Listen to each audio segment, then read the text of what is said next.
Tony's chocolate bar. Tony came out of Mrs. Brown's shop with a three-penny bar of chocolate in his hand. He sat on an old wooden seat there, so that he might enjoy his little treat in peace and comfort. He tore off the wrapping paper, folded back the silver paper, and took a small bite. "Good day, young sir," said a voice. Tony looked around and saw a little dark-skinned boy standing beside him. "Who are you, please?" asked Tony. "I am Coco, the chocolate spirit," said the little black boy. "You have just had a bite of my chocolate." "I beg your pardon," said Tony, "but it is my chocolate. I paid 3 pennies for it." "I know you did," said Coco, "but it grew on my tree, so it is really my chocolate. I live in a cocoa tree in the hot forest of Western Africa. When a piece of chocolate made from the beans of my tree is eaten anywhere at all in the wide world, I fly at once to see who has eaten it." "Your tree?" cried Tony in great surprise. Do tell about it, please." "Well, it's a beautiful one, with large dark green leaves," said Coco. "Each year it bears a number of pods, shaped rather like large Easter eggs. The sight of these pods hanging from the boughs of the cocoa trees is a very beautiful one, for they are of all colors: red, orange, blue, purple." "They must look like fairy lamps on the trees," said Tony. "They do," replied Coco. "How it makes my heart ache when the farmer pulls them from the trees, gathers them in heaps upon the ground, then splits them open with a large knife. The pods are full of—" "Chocolates!" cried Tony. "Not so fast, little man," said Coco, smiling. "They are full of white, sappy cocoa beans, which are scraped out into heaps and dried in the sun. The cocoa beans are sold in bags to the cocoa merchants of the towns.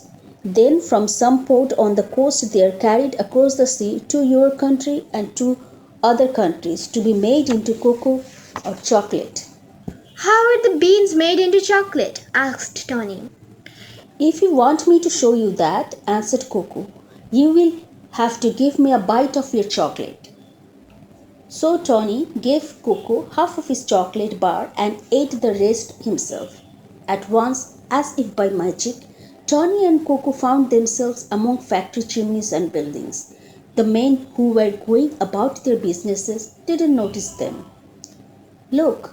shouted Coco in Tony's ear, for the noise was very loud.